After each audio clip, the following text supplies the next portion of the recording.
నమస్తే ప్రజా వాయిస్ కి స్వాగతం.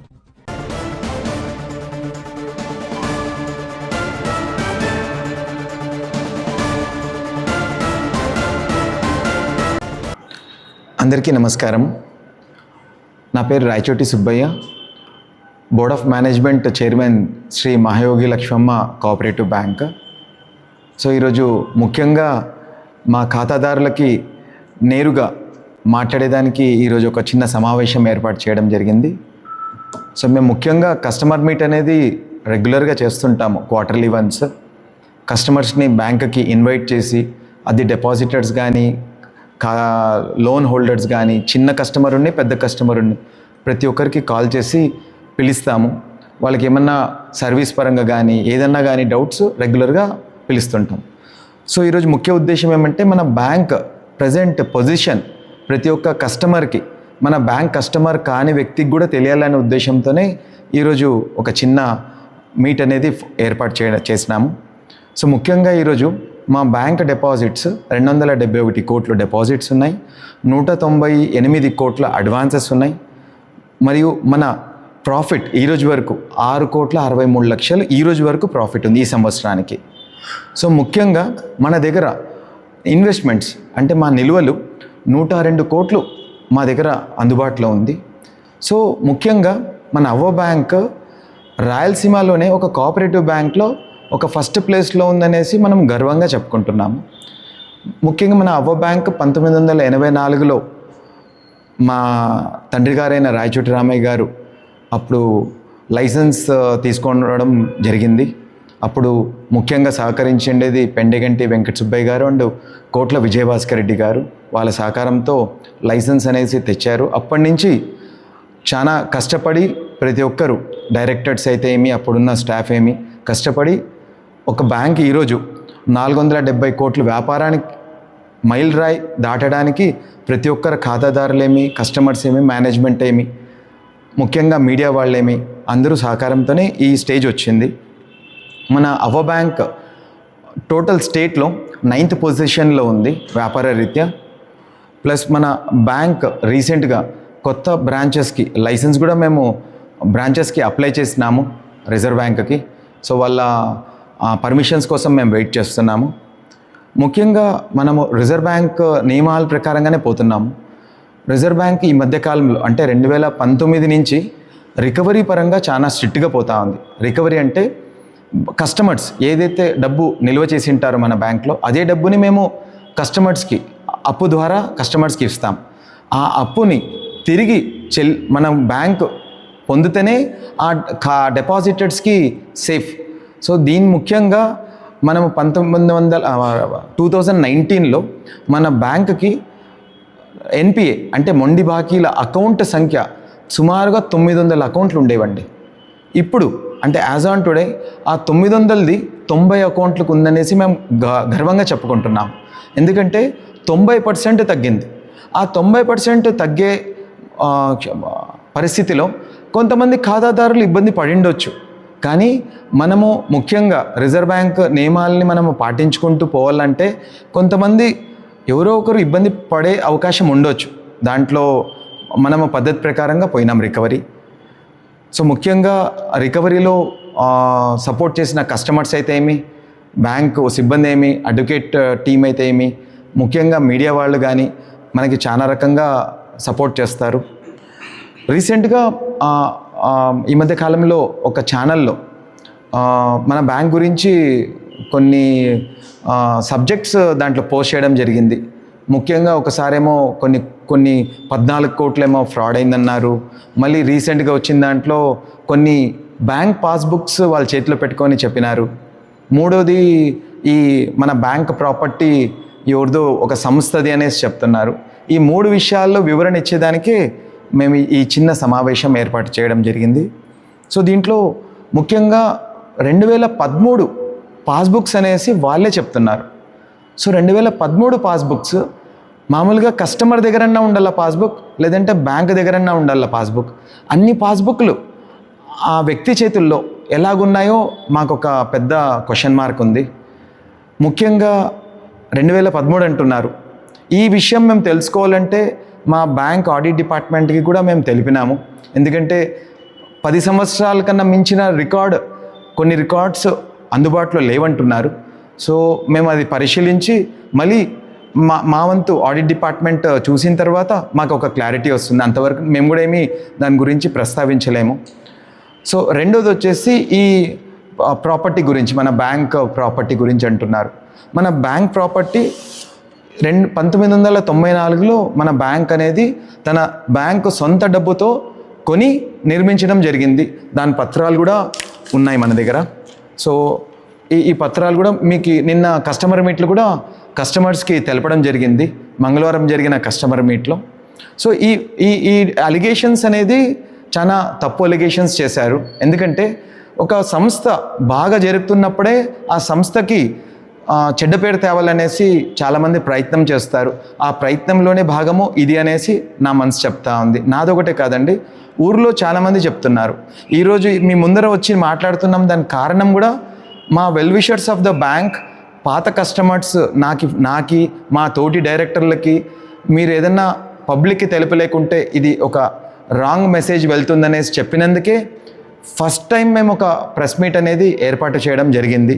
సో ముఖ్యంగా మేము ఇంకొక విషయం చెప్పాలా, ఏ కస్టమర్కైనా కానీ ఎటువంటి డౌట్స్ ఉన్నా కానీ మేము మేనేజ్మెంట్ ప్రతిరోజు బ్యాంక్ వర్కింగ్ అవర్స్ అయిపోయిన తర్వాత ప్రతిరోజు సాయంకాలం 5:30 నుంచి 7:30-8 గంటల వరకు మేము అందుబాటులో ఉంటాము. వీళ్ళు ఒకటే కాదు, ఎవరైతే ఛానల్ వాళ్ళు ప్రచురించినారో వాళ్ళకు కూడా నేను మీ మీడియా ద్వారా చెప్తున్నాను, వాళ్ళు కూడా మన బ్యాంకుకి వచ్చి సంప్రదించవచ్చు. సాయంకాలం 5:30 నుంచి 7:30-8 వరకు మేము అందుబాటులో ఉంటాం. మేము సంప్రదించి మా లీగల్ నిపుణులతో మేము కూడా సంప్రదించాల్సి వస్తుంది. ఎందుకంటే 13 ఏళ్ళ కింద విషయం నేను చెప్పలేను. ఎందుకంటే అది చేతికి పేపర్లు కానీ బుక్కులు కానీ అవి ఒరిజినల్లా డూప్లికేటా కూడా నాకు తెలీదు.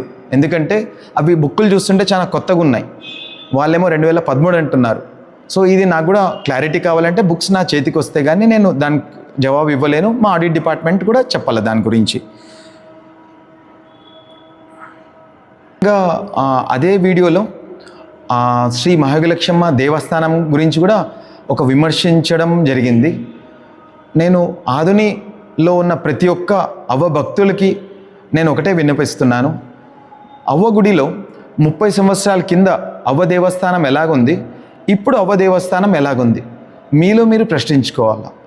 మన దేవాలయంకి ఎక్కడి నుంచో భక్తులు మంత్రాలయంకి వచ్చి ఆధునికి వస్తున్నారు. ఎందుకు? అవ్వ దేవస్థానంకి పోండి అనేసి, పోయి అక్కడ ఆశీర్వాదం అమ్మవారిది తీసుకోండి అనేసి చెప్పడం జరుగుతుంది. సో అంత ఇంపార్టెంట్ దేవస్థానము అవ్వగుడి. అవ్వగుడి పైన లేనిపోని కామెంట్స్ చేశారు, చాలా బాధాకరంగా ఉన్నాయి. ఎందుకంటే హుండీ అనే బీగాలు మన ఆధీనంలో ఉండవండి. మన దేవాలయం కాదు, మంత్రాలయం దేవాలయం కానీ ఏ పెద్ద దేవస్థానం బీగాలు కానీ ఎండోమెంట్ ఆఫీసర్ చేతిలో ఉంటాయి కానీ మా చేతిలో ఉండవండి. మా చేతుల్లో ఉంటే అంత డెవలప్మెంట్ దేవస్థానంలో ఎలాగ జరుగుతుంది? సో అది మీరు ఆలోచన చేయాలా. ఎందుకంటే దేవుళ్ళ జోలికి పోరాదనేసి నేను ఈ పరంగా మీకు తెలుపుతున్నానండి. దేవతలే చూసుకుంటారు. మా మేనేజ్మెంట్ అందరూ చేతులెత్తి నమస్కారం చేయాలండి మా ఖాతాదారులకి. ఎందుకంటే ఈ ఛానల్లో వచ్చిన ఎటువంటి స్పందన లేదనే అభిప్రాయం వచ్చింది పబ్లిక్లో. ఎందుకంటే వాళ్ళకి మన బ్యాంక్ పైన ఉన్న నమ్మకం, బ్యాంక్ మేనేజ్మెంట్ పైన ఉన్న నమ్మకం. ఎందుకంటే అవ్వ బ్యాంక్ అంటే వాళ్ళ సొంతం ఇంటిది బ్యాంక్ అనే ఫీలింగ్ వస్తూ ఉందండి కస్టమర్స్కి. ఎందుకంటే మేము ప్రతి ఒక్క ప్లేస్లో, బ్రాంచ్లో కానీ మార్కెటెడ్ బ్రాంచ్లో కానీ మేనేజ్మెంట్ది ఫోన్ నెంబరే పెట్టినాం అక్కడ. అంటే ఖాతాదారుడు ఎటువంటి సమస్య ఉన్నా నేరుగా మేనేజ్మెంట్కి కాల్ చేసి తన ఇన్కన్వీనియంట్ కానీ తన సలహా కానీ ఎప్పుడన్నా ఇవ్వచ్చు. అది ఏ బ్యాంక్లో కూడా జరగదండి. ఎందుకంటే ఎంతసేపు ఉన్న బ్రాంచ్ మేనేజర్ తప్పితే మేనేజ్మెంట్ వ్యక్తితో నేరుగా సంప్రదించే సౌకర్యం ఓన్లీ కోఆపరేటివ్ బ్యాంక్లోనే ఉంటుందండి. సో దేవుడి దయ వల్ల, మహాయోగిలక్ష్మమ్మ అవ్వ దయ వల్ల ఖాతాదారులో ఎటువంటి చలనము ఆ వీడియో నుంచి లేదు, ముందరికి కూడా ఉండదు అనే ధైర్యంతోనే నేను మీ మీడియా ముందర రావడం జరిగింది. ముఖ్యంగా ఇంకొకటి అందరూ గమనించాలండి. పూర్వము ఒక ఛానల్ వేసిన ఒక వీడియోకి మనము లీగల్ నిపుణులు వాళ్ళ సలహా మేరకు మరియు ఖాతాదారుల సలహా మేరకు మనం ఒక డెఫమేషన్ కేసు అనేసి వేయడం జరిగింది. అది ప్రజెంట్ కోర్టులో నంబర్ కూడా అయ్యింది. ముఖ్యంగా సోమవారం దానిది 2వ వాయిదా కూడా ఉందండి. అంటే నా మనసులో అంటే కస్టమర్స్ చెప్పడం ఏమంటే, మీరు డెఫమేషన్ కేసు వేసినందుకు వాళ్ళు ఏమన్నా మీ పైన డిఫేమింగ్ వీడియోస్ పోస్ట్ చేస్తున్నారనేసి కస్టమర్ మీట్లో వ్యక్తం చేయడం జరిగింది. సో అదే రీజన్ ఉంటుందనేసి నా అభిప్రాయం. గతంలో అంటే 30 సంవత్సరాల పైగా ఎప్పుడు కూడా ఇలాంటివి ఇక్కడ కూడా రాలేదు. కరెక్ట్. దేవాలయం పైన కానీ మన బ్యాంక్ పైన అమ్మకం పైన మరి ఇప్పుడు ప్రస్తుతానికి ఇప్పుడే ఎందుకు ఇలాంటి ఆరోపణలు వస్తున్నాయి సార్? ముఖ్యంగా మీకు ఒక రాంగ్ మెసేజ్. ఎస్, ఏ రకంగా అవ్వ బ్యాంక్లో ఎప్పుడు కూడా ఎటువంటి అలిగేషన్స్ కానీ ఎప్పుడు కూడా లేవండి, ఇప్పుడు కూడా లేవు. ముఖ్యంగా మనం ఒక ఇంపార్టెంట్ ఉద్యోగిని మనం అతను తప్పు చేసినందుకు అతన్ని పద్ధతి ప్రకారంగా ఆర్బీఐ రూల్స్ అండ్ అన్ని బ్యాంక్ నియమాల ప్రకారంగా అతన్ని మనము సస్పెండ్ చేసినాము. సస్పెండ్ చేసి ఒక ఎఫ్ఐఆర్ కూడా లాడ్జ్ కావడం జరిగింది. ఎందుకంటే మేనేజ్మెంట్కి తెలియకోకుండా ఒక లోన్ ఇచ్చినారు, 2 లోన్స్ ఇచ్చినారు. ఒకటి ఒక గ్రూపు, ఇంకొకతను మన ఎక్స్ ఎంప్లాయీ గ్రూప్కి లోన్ ఇవ్వడం జరిగింది. సో ఈ తప్పు చేసినారు కనుక ఒక ఫేక్ డాక్యుమెంట్స్ పైన లోన్ ఇచ్చినందుకు ఒక ఎఫ్ఐఆర్ లాడ్జ్ చేసినాము. అతన్ని మన పోలీస్ డిపార్ట్మెంట్ ఇంప్రిజన్మెంట్ కూడా చేసినారు. సో ఇవన్నీ అతను మనసులో పెట్టుకొని ఇటువంటి గడ్జ్ ఒక 3-4 వ్యక్తుల్ని ముందర పెట్టుకొని ఇవన్నీ చేస్తున్నారనే అభిప్రాయం పబ్లిక్లో ఉందండి. మాలో ఏముందో తెలియదు కానీ పబ్లిక్లో కస్టమర్ మీట్లో కస్టమర్స్ మా దగ్గర వచ్చి వ్యక్తం చేశారు. ఇన్ని రోజులు లేని ప్రాబ్లము ఈ సంవత్సరం నుంచే ఎందుకు వస్తూ ఉంది అవ్వ బ్యాంక్కి, అది మీరు కస్టమర్ మీట్ పెట్టి మంచి పని చేసినారనేసి మా అందరు డైరెక్టర్స్కి ప్రశంసించి వెళ్ళడం జరిగింది. ఈ మధ్యలో ఖాతాదారుల మీటింగ్ ఏదైనా ఏర్పాటు చేస్తున్నారు సార్? ఈరోజు శుక్రవారం అండి. ఈ వారంలోనే మంగళవారం కస్టమర్ మీట్ ఏర్పాటు చేయడం జరిగింది. బ్రహ్మాండంగా కస్టమర్స్ వచ్చారు. వాళ్ళందరికీ మనము క్లారిఫై చేశాము, ప్రతి ఒక్కటి ఎక్స్ప్లెయిన్ చేశాము. మళ్ళీ చెప్తున్నాను మీడియా ద్వారా, వాళ్ళకి ఎటువంటి డౌట్స్ ఉన్న కస్టమర్, ఏ కస్టమర్ ఉన్ని, చిన్న కస్టమర్ ఉన్ని, పెద్ద కస్టమర్ ఉన్ని, వాళ్ళు నేరుగా మా మేనేజ్మెంట్కి వచ్చి ఎప్పుడు కూడా మేము అందుబాటులో ఉంటాం. సాయంకాలం 5:30 నుంచి 8 గంటల వరకు మేము అందుబాటులో ఉంటాం. వాళ్ళు నేరుగా వచ్చి మా దగ్గర క్లారిఫై చేసుకోవాల్సిందిగా మా మేనేజ్మెంట్ పరంగా తెలుపుతున్నామండి. ఈరోజు వరకు అవ్వ బ్యాంక్ ప్రతి సంవత్సరం లాభాల్లోనే ఉందండి. పోయిన సంవత్సరం 10% డివిడెండ్ ఇచ్చినాం, అంతకుముందు సంవత్సరం 8.5% డివిడెండ్ ఇచ్చినాం. డివిడెండ్ అనేది ఎప్పుడు ఇస్తారు? లాభాల్లో ఉంటేనే అండి డివిడెండ్ ఇచ్చేది ఏ సంస్థన కానీ. ఇప్పుడు ప్రజెంట్ మళ్ళీ చెప్తున్నాను, 6.5 కోట్లు ఈరోజు అంటే డిసెంబర్ నెలాఖరు వరకు కూడా 6.5 కోట్లు లాభంలోనే ఉన్నాము. మార్చిలో ఇంకా ఆ లాభం పెరిగే అవకాశమే ఉందనేసి మీడియా ద్వారా తెలుపుతున్నానండి. ప్రధాని ఉద్యోగం ఒక్కడే కాదు వచ్చేసింది, అక్కడ డైరెక్టర్స్ కానీ అంత పెద్ద లోన్ ఎలా ఇచ్చినారనేది కూడా ప్రజల్లో అపనమ్మకం ఉంది. ఓకే, మనం ఏ రకంగా తీసుకోవచ్చు? ఇది యాక్చువల్లీ పోలీస్ డిపార్ట్మెంట్ ఆ ఛార్జ్షీట్ వేస్తే కానీ పోలీస్ డిపార్ట్మెంటే మొత్తం ఇన్వెస్టిగేట్ చేశారు అది ఎలాగ జరిగింది అనేసి. పోలీస్ డిపార్ట్మెంట్తో కాక మన కోఆపరేటివ్ డిపార్ట్మెంట్ కూడా ఒక ఎంక్వైరీ చేశారు. అంత ఎంక్వైరీ కంప్లీట్ అయిపోయింది. ఆ రిపోర్ట్ కోసం మేము వేచి ఉన్నామండి. ఆ రిపోర్ట్ వచ్చిన తర్వాత ఖచ్చితంగా నెక్స్ట్ ఇంకొక సమావేశం ఏర్పాటు చేసి మేము ముందుకి తీసుకొని వస్తామండి. అది పబ్లిక్కి కూడా తెలియాల, ఎందుకంటే ఒక ప్రాపర్ డిపార్ట్మెంట్ ఎంక్వైరీ జరిగిన వాళ్ళకి కూడా ఒక నమ్మకం వస్తుందండి. అదే ఇప్పుడు మా భూమి మీ దగ్గర పెట్టి చేసినా జరగకున్నట్టుగా మీరు ఒక దానికి సంబంధించింది బయట చెప్తే అంటే మీడియాలో ప్రతి ఒక్క లోన్ ఇచ్చేటప్పుడు అప్పుడు చెక్స్ అండ్ కంట్రోల్స్ ఓవర్టేక్ చేసుకునేసి అతను స్వతహాగా ఇచ్చినాననేసి రాతపూర్వకంగా మేనేజ్మెంట్కి ఇచ్చినాడు అతను, పాత ఉద్యోగి. అది ఇప్పుడు కూడా మా దగ్గర అందుబాటులో ఉంది. పోలీస్ డిపార్ట్మెంట్ కూడా మేము సమర్పించడం జరిగింది. ముఖ్యంగా ఇప్పుడు ఆర్బీఐ ఇన్స్పెక్షన్ సంవత్సరానికి ఒకసారి ఇన్స్పెక్షన్ జరుగుతుందండి. ప్లస్ 3 ఆడిట్స్ జరుగుతాయి, internal audit, statutory audit, concurrent audit. అంటే 2019లో అప్పుడు కూడా ఇంతే స్ట్రిక్ట్గా ఉండే, కానీ కోవిడ్ టైం ఉన్నందుకు ఆ కోవిడ్లో కొన్ని డీవియేషన్స్ మేజర్గా కరోనా టైంలో చేయడం జరిగింది. అది మాకి 2021 రిజర్వ్ బ్యాంక్ ఆడిట్ చేసిన తర్వాతనే మా ముందుకి వచ్చింది. సో ఎక్కడ కూడా అవకాశమే లేదండి, ఎందుకంటే ప్రతి ఒక్కటి checks and controls reserve bank day to day చాలా స్ట్రెంథన్ చేసింది. కనుక అటువంటి రిపీట్ అయ్యే సమస్య లేదనేసి నేను అష్యూరెన్స్ మాత్రం ఖచ్చితంగా ఇవ్వగలను. మేనేజ్మెంట్ పరంగా ఎవరైనా ఖాతాదారులకి ఎవరో ఒక వ్యక్తిని అప్రోచ్ అయినారు అనేసి చెప్పినారు, పాస్బుక్స్ కూడా ఆ బాధితులు ఇచ్చినారనేసి ఆ వీడియోలో తెలిపినారు. అదే బాధితుల్ని మాకి నేరుగా వచ్చి సంప్రదించేసి ఏంటంటే మేము కూడా డౌట్స్ క్లారిఫై చేసుకుంటుంటిమి. ఎందుకంటే మాకు కూడా అది అంతు చిక్కని క్వశ్చన్, అది ఆడిట్ డిపార్ట్మెంట్ రిపోర్ట్ ఇచ్చేంతవరకు తెలియదు. ముఖ్యంగా బ్యాంక్ చాలా స్ట్రాంగ్గా ఉందండి, లాభాల్లో ఏమి, స్థిరాస్తుల్లో అంటే అంటే మూలధనం కానీ క్యాపిటల్ కానీ ఓన్ ఫండ్స్ కానీ బ్రహ్మాండంగా ఉన్నాయి. చాలా స్ట్రాంగ్గా బ్యాంక్ పోతా ఉంది. ఎక్కడ కూడా డీవియేషన్స్ చేసేదానికి అవకాశం లేకోకుండా ఇంకా ముందుకి ఇంకా స్ట్రాంగ్గా పోయి ఇంకా మంచి డివిడెండ్ డిక్లేర్ చేస్తే మంచి లాభాలతోనే వెళ్తుందనేసి మా బ్యాంక్ స్టాఫ్ అండ్ మా బ్యాంక్ మేనేజ్మెంట్ పరంగా మేము అది మాత్రం ఖచ్చితంగా అష్యూరెన్స్ ఇస్తాము. ముఖ్యంగా బ్యాంక్ కార్యక్రమాలు కాకుండా ప్రతి సంవత్సరం గోల్డ్ మెడల్ ఫంక్షన్స్ చేస్తున్నాము. ముఖ్యంగా ఈ మధ్య కాలంలోనే ఎన్నో స్కూల్స్కి మేము కంప్యూటర్లు ఇవ్వడం జరిగింది. ప్లస్ కామన్ పీపుల్కి ఆర్ఓ వాటర్ అనేది ముఖ్యంగా మేము సప్లై చేయడం జరిగింది. 24 hours వాటర్, డ్రింకింగ్ వాటర్ ఉంది. ఇంకా ఎన్నో సేవా కార్యక్రమాలు చేస్తున్నాం.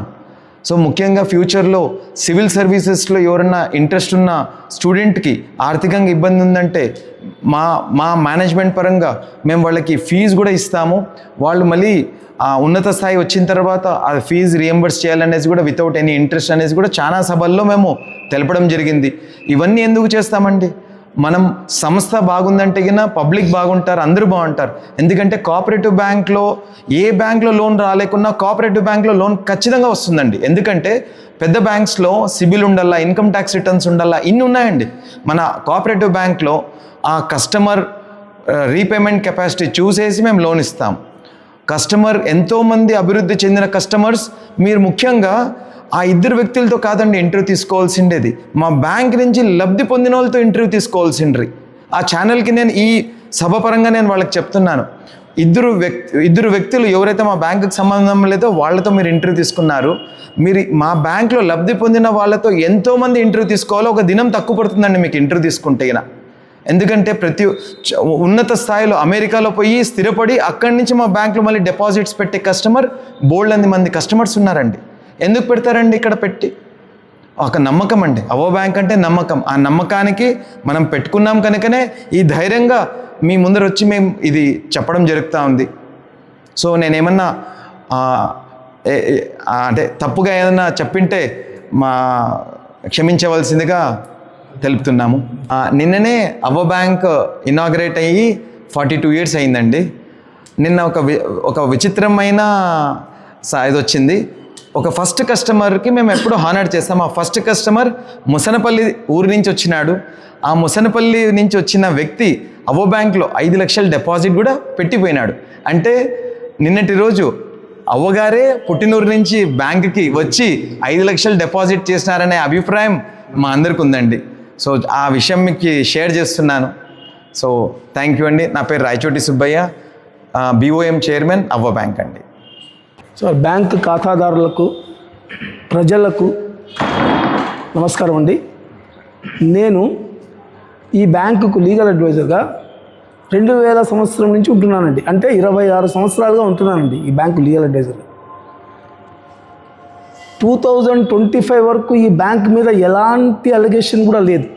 అంటే బ్యాంక్ ఎస్టాబ్లిష్ 1985లో అయ్యింది. అప్పటి నుంచి ఇంతవరకు ఎలాంటి అలిగేషన్ కూడా లేదు. అది పబ్లిక్ అంతా తెలుసు. బ్యాంక్ మీద కానీ టెంపుల్ మీద కానీ ఎలాంటి సమస్య లేదు, అలిగేషన్ కూడా లేదు. సడన్గా ఒక 2 years నుంచి ఈ యొక్క బ్యాంకును డిఫేమ్ చేయడం అనేది స్టార్ట్ చేసినారండి కొందరు దురుద్దేశంతో. వాళ్ళు ఎందుకు చేసినారంటే అది పబ్లిక్ అందరికీ తెలుసు. సమస్యలు 2. ఒకటి వచ్చేసి స్థలం సమస్య. కొంతమంది ఏమంటున్నారంటే ఈ స్థలం బ్యాంక్ వాళ్ళు వేసుకున్నారు, ఎట్లా వేసుకుంటారండి? పోనీ ఇప్పుడు రాయచోటి రామయ్య గారు ఏమన్నా స్వలాభం కోసం వేసుకున్నారా? ఆయన సొంత ఆస్తి కాదే ఇది. ఇది ఒక పబ్లిక్ సంస్థ. పబ్లిక్ సంస్థ కోసము వ్యాలిడ్ డాక్యుమెంట్స్తో పాటు ఆయన పర్చేజ్ చేసినారు, కొన్నారు. ఎట్లా చెప్తారండి బ్యాంక్ వాళ్ళు వేసుకున్నారని చెప్పి? ఈ బ్యాంక్ ఎంతమందికి జీవనోపాధి కలిగిస్తూ ఉంది, ఎంతమంది ఎంప్లాయీస్ ఉన్నారు, ఈడ వ్యాపారంలో ఎంత అభివృద్ధి చేస్తున్నారు. ఈ బ్యాంక్ ఫైనాన్షియల్ మ్యాటర్స్లే కాకుండా బ్యాంక్ ఎన్నో విధాలుగా ఇప్పుడు గోల్డ్ మెడల్స్ చూడండి. నాకు తెలిసినంత వరకు ఏ బ్యాంకు కూడా ఆంధ్రప్రదేశ్లో కానీ ఇండియాలో కానీ ఇన్ని కార్యక్రమాలు ఏ బ్యాంకు కూడా చేపట్టలేదండి. ఎందుకు సడన్గా ఇట్లా వచ్చిందంటే కొంతమంది కావాలని చేస్తున్న దుష్ప్రచారం ఇది. అది ఎవరో అందరికీ తెలుసు. ఒక ఆయన తీసేసినారు. ఎందుకంటే ఆయన చేసినాడు మేనేజ్మెంట్కు తెలియకుండా స్వలాభం కోసం అప్పులు ఇచ్చేసి చేసేసినాడు. వెంటనే ఆయన మీద క్రిమినల్ చర్యలు చేయడం జరిగింది. ఆయన అది జరుగుతూ ఉంది, అది ప్రాబ్లం. తర్వాత రీసెంట్గా ఇంకొక కొత్త సమస్య తీసుకొని వచ్చి పెట్టినారు. 2013 అది కొత్త పాస్బుక్లు అండి. అది చూస్తేనే కనబడుతుంది కొత్త పాస్బుక్లు ప్రింట్ చేసినట్లు. దాన్ని తీసుకొని వచ్చి 2013 నుంచి ఇంతవరకు అది ఎవరు, ఆయన అసలు సంబంధమే లేదు ఆయన బ్యాంకుకు. ఆయనకు ఎవరో ఆ పాస్బుక్లు తీసుకొచ్చి ఇచ్చినారంట. దాన్ని పట్టుకొని ఆయన ఏమేమో దుష్ప్రచారం చేస్తున్నాడు ఆయన.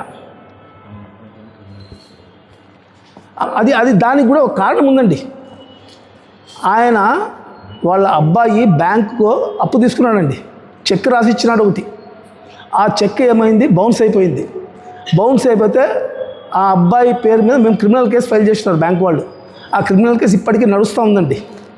అది మనసులో పెట్టుకొని బ్యాంకును ఎట్లయినా దుష్ప్రచారం చేయాలా అనేదే ముఖ్యమైన ఉద్దేశం అయింది. ఆ పనే చేస్తున్నాడు ఆయన. ఆయన మీద కూడా క్రిమినల్ చర్యలు ఖచ్చితంగా తీసుకుంటాం, వదిలేదు లేదు.